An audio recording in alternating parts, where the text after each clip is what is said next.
আতঙ্ক বিরাজ করছে সাধারণ মানুষের মাঝে ঘূর্ণিঝড় রিমালকে কেন্দ্র করে। সারা দেশে কোথাও কোথাও গুড়ি গুড়ি বৃষ্টিপাত সহ আবহাওয়া বেশ গুমট। এবারে ঝালকাঠির পরিস্থিতি জানবো আলামিন তালুকদারের কাছে। আলামিন, ঝালকাঠির আবহাওয়া পরিস্থিতি কেমন দেখছেন, কি জানছেন সেখানে বিস্তারিত জানান।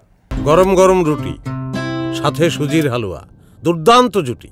তবে জুটি জমাতে চাই তীর আটা ময়দার সুজি, কারণ তীর ছাড়া আমার চলেই না।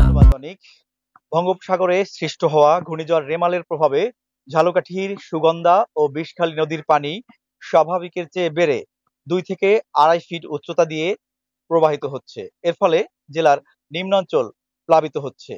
নদী তীরের মানুষ এক ধরনের আতঙ্কের মধ্য দিয়ে যাচ্ছেন। তবে আজ সকাল থেকে আকাশ কিছুটা মেঘাচ্ছন্ন থাকলেও এখন কিন্তু জেলার বিভিন্ন এলাকায় গুড়ি গুড়ি বৃষ্টি হচ্ছে। আর অনেক এই ঘূর্ণিঝড়ের ক্ষয়ক্ষতি এড়াতে জেলা প্রশাসন ইতিমধ্যে ব্যাপক প্রস্তুতি গ্রহণ করেছে।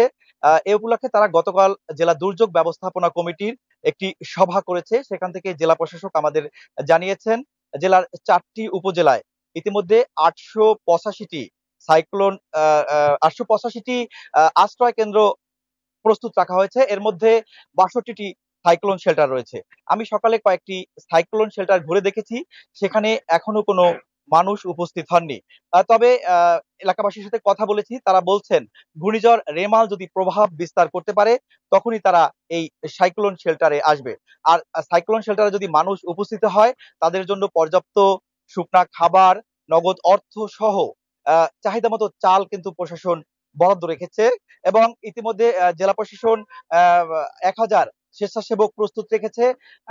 8টি ফায়ার সার্ভিসের উদ্ধারকারী দল এবং 37টি মেডিকেল টিম গঠন করা হয়েছে। এবং এই দুর্যোগকালীন সময়ে দ্রুত যোগাযোগের জন্য 7টি কন্ট্রোল রুম ঝালকাঠিতে খোলা হয়েছে।